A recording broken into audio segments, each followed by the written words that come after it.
Hello students, my name is Rimsha. I'm teacher of class 6th from Adelaide International School. Open our English books.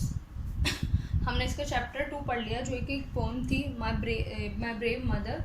ठीक है, अब हम इसका नया chapter start कर रहे हैं. Chapter number 3 the doll maker. ठीक है, ये आपकी एक स्टोरी है. लास्ट वाली आपकी एक पोम थी, आपकी एक स्टोरी है. ठीक है, चलो स्टार्ट करते हैं. There was a gifted old artist who made dolls for the girls in the palace to play with. ठीक है, एक ओल्ड आर्टिस्ट था. ठीक है, वो क्या करता था, वो लड़की बच्चियों के लिए डॉल्स बनाता था. ठीक है, जिनसे लड़कियां जो है खेला करती थी, जो डॉल्स होती थी डॉल्स से खेला करती थी. तो बहुत डिफरेंट टाइप्स की एक आर्टिस्ट जो है डॉल्स बनाता था. ठीक है, every year a doll fair was held in the palace courtyard. यानी कि वो पैलेस में रहता था. तो जहाँ की ये स्टोरी है तो वहाँ के पैलेस में ही रहता था. वो पैलेस में डॉल्स बनाता था. और जो पैलेस का कोर्टयार्ड है, कोर्टयार्ड यानी कि जो पैलेस के आगे की जगह होती है, जो खेलने वगैरह के लिए होती है, गार्डन वगैरह होता है. ठीक है, तो उस कोर्टयार्ड में हर साल एक डॉल फेयर हुआ करता था. यानी कि डॉल फेयर मतलब जो एक मेला जैसा लगता है. डॉल फेयर जहाँ पे अलग अलग टाइप की डॉल्स मिले. ठीक है, अलग अलग डिफरेंट साइजेस की डिफरेंट टाइप की डॉल्स मिले और वहाँ पे आके लोग उन्हें देख सकें, खरीद सकें. ठीक है, तो इस तरह से हर साल एक डॉल फेयर अपन उस पैलेस के कोर्टयार्ड में लगा करता था. At the end of the fair, it had become customary for all the artisans to honor the old man as the best amongst them. और जब फेयर ख़त्म हो जाता था, यानी कि जब वो मेला ख़त्म हो जाता था, तो ये कस्टमरी मतलब हो गया जो रूल होता है, जो परंपरा चलती आ रही है. ठीक है, तो उनकी एक परंपरा थी, उनका एक रूल था कि जितने भी आर्टिस्ट हैं वो सारे उस ओल्ड मैन यानी कि जो डॉल मेकर था, बूढ़ा जो आर्टिस्ट था, वो जो ओल्ड मैन था, उसको ऑनर करें क्योंकि वो उन सब में बेस्ट था. और वो उसको एज अ ऑनर उसको ऐसी इतनी रिस्पेक्ट दी जाती थी कि वो सबसे ज़्यादा बुजुर्ग है इन सब में और सबसे ज़्यादा वो बड़ा है. तो ये उनका एक परंपरा थी कि फेयर के एंड के बाद जब फेयर एंड हो जाए, कि मेला ख़त्म हो जाए, उस टाइम पे वो उसे सब लोग उसे ऑनर दें क्योंकि वो सबसे बेस्ट है. ठीक है, When the artist was nearly 80 years old, a new artist arrived at the fair. ठीक है, जब आर्टिस्ट वो अराउंड 80 ईयर्स का था, मतलब जब वो काफ़ी एज हो गई थी, जब वो 80 ईयर्स का हो गया, तो एक नया आर्टिस्ट फेयर में आया. जब वो मेला लगा हुआ था, एक बारी की बात है, तब वो नया जो आर्टिस्ट है वो फेयर के अंदर आया. His name was Kishan Lal. He was young and he brought a new wave with him. जो उसका नाम है, जो नया आर्टिस्ट आया मेले में, उसका नाम था किशन लाल. ठीक है, वो यंग था, बिल्कुल जवान था और उसके अंदर एक नई वेव थी. एक नई वेव मतलब एक, जब हम जो कोई भी नए, जैसे हमारे पेरेंट्स हैं, वो कुछ भी काम करते हैं तो अब थक चुके होते हैं. ठीक है, बट हम जब वो ही सेम काम करने की कोशिश करते हैं तो हमारे अंदर एक एक्साइटमेंट होती है, हमारे अंदर एक नया वे होता है. हम सोचते हैं हम इसको अपने वे से करेंगे, हम उसके अंदर एक कुछ चेंजेस लाना चाहते हैं. तो ऐसे ही जो किशन लाल था, वो उस चीज़ों में काफ़ी चेंजेस लाना चाहता था. उसके अंदर एक नई एक्साइटमेंट थी, एक नई वेव थी, उसके अंदर एक खुशी थी क्योंकि वो एक नया आर्टिस्ट था. और जो पुराना आर्टिस्ट था वो काफ़ी ओल्ड था और ये वाला आर्टिस्ट ये बिल्कुल नया था. और इसके अंदर एक नई तरीके की खुशी थी, एक एक्साइटमेंट थी. ठीक है, एक जुनून था. ठीक है, When he made his dolls, he left some of them incomplete and some he did not paint. ठीक, they looked as though they were not finished, as though they would never be finished. ठीक है, जब वो dolls बनाता था, ठीक है, तो वो कुछ डॉल्स को इनकम्प्लीट छोड़ दिया करता था. उसने कुछ डॉल्स जो थी इनकम्प्लीट छोड़ी हुई थी. किसी के अंदर पेंट ही नहीं हुआ था और किसी में पेंट हुआ था, किसी में पेंट नहीं हुआ था. ठीक है, मतलब उन डॉल्स को देख के लग रहा था कि या तो ये फिनिश हुई नहीं है और या फिर ये कभी फिनिश होंगी भी नहीं. मतलब वो डॉल्स जो भी उसने पेंट जो भी बनाई हुई थी, वो डॉल्स बहुत अनफिनिश सी लग रही थी. मतलब जो उनमें अभी फिनिशिंग नहीं थी, बिल्कुल रेडी नहीं थी. ऐसा लग रहा था कि अभी इनमें कुछ काम बाकी रह गया है. ठीक है, the younger man exclaimed, the man has shown true dairying.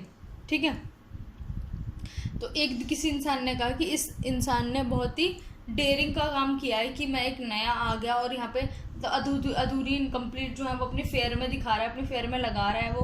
तो ये ना बहुत ज़्यादा मतलब बहुत डेयरिंग की बात है, बहुत हिम्मत की बात है कि ऐसा कुछ करना. ठीक है, the older man said this isn't daring, this is impudence. मतलब जो ओल्ड मैन था उसने बोला कि ये कोई डेयरिंग नहीं है, ये कोई हिम्मत नहीं है, ये तो लापरवाही है. ठीक है, कि उसने बोला कि क्या कहते हैं, जो पूर्वता की तो लापरवाही की, जो तुमने कुछ डॉल्स पेंट करी है, कुछ डॉल्स नहीं पेंट करी, कुछ लोग किसी को फिनिश करा है, किसी को नहीं फिनिश करा है, तो सरासर लापरवाही है, तुम इस काम को शायद दिल से करते ही नहीं हो, मतलब ये तो बेकार है बिल्कुल, ठीक है। But the younger once had newer demands, ठीक है।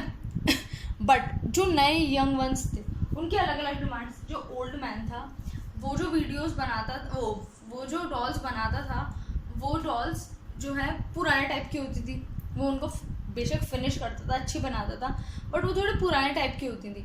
अब ये यंग मैन जो बनाता था ये इनकम्प्लीट थी, बट ये काफ़ी ज़्यादा मॉडर्नाइज थी, थोड़ी मॉडल्स थी, मॉडर्न ज़माने की थी, ठीक। तो वो थोड़े जो यंग लोग थे, जो यंग वंस थे, उनको नई तरीके की चीज़ें चाहिए थी, वो पुरानी चीज़ें पसंद ही नहीं करते थे, चाहे वो कितनी भी अच्छी हो, तो उनकी अलग डिमांड्स थी।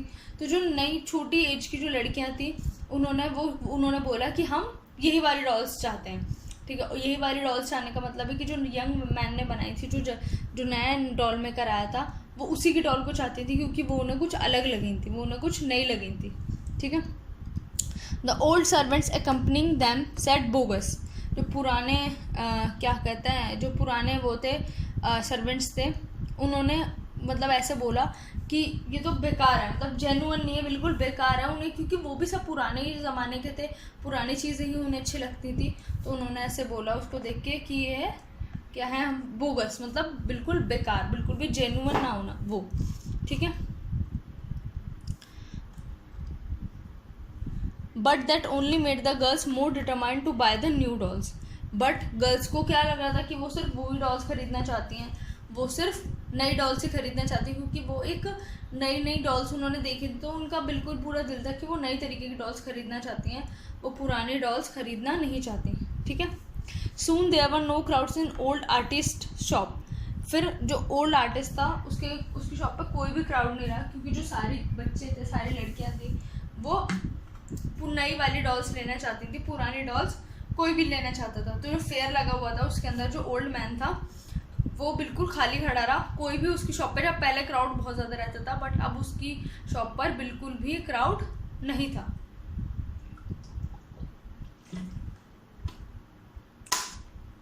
His basket full of dolls stared vacantly like people waiting in van at the river bank for a boatman to take them across.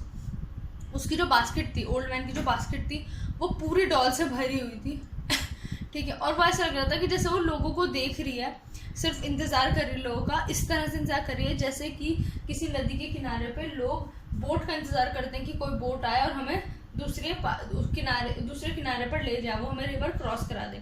उसकी बास्केट जो थी डॉल्स की, वो उसे इस तरह से देख रही थी, मतलब इस तरह से जो लोगों को देख रही थी, क्योंकि लोग सिर्फ वहाँ आ रहे थे और सिर्फ वहाँ से गुजरते हुए जा रहे थे। कोई भी ओल्ड आर्टिस्ट की जो डॉल्स था वो खरीद नहीं रहा था, सबके सब वो जो यंग मैन था उसकी डॉल्स को खरीद रहे थे, इवन कि वो बहुत ज़्यादा अनफिनिश थी, वो बहुत अच्छी भी नहीं थी, लेकिन सभी लोग उन्हीं वही डॉल्स को खरीदना चाहते थे, क्योंकि वो कुछ डिफरेंट थी, वो नॉर्मली यूजुअल डॉल से कुछ डिफरेंट थी, ठीक।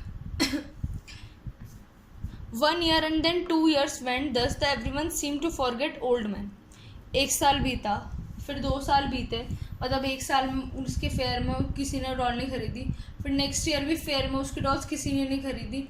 हर कोई ऐसा लग रहा था जैसे कि वो उस ओल्ड मैन को भूल चुका है, जो इतना ज़्यादा फेमस था, जिसको इतना ज़्यादा ऑनर दिया जाता था डॉल्स बनाने पे, जो बहुत अच्छी डॉल्स बनाता था, अब उसकी डॉल्स कोई नहीं खरीदना चाहता था, अब उसको लोग भूलते जा रहे थे, ठीक है। Kishan Lal was the new king of the doll fair in the palace grounds. पहले जो ओल्ड मैन किंग हुआ करता था फेयर का, पहले वो राजा हुआ करता था, वो सारी डॉल्स बेचा करता था।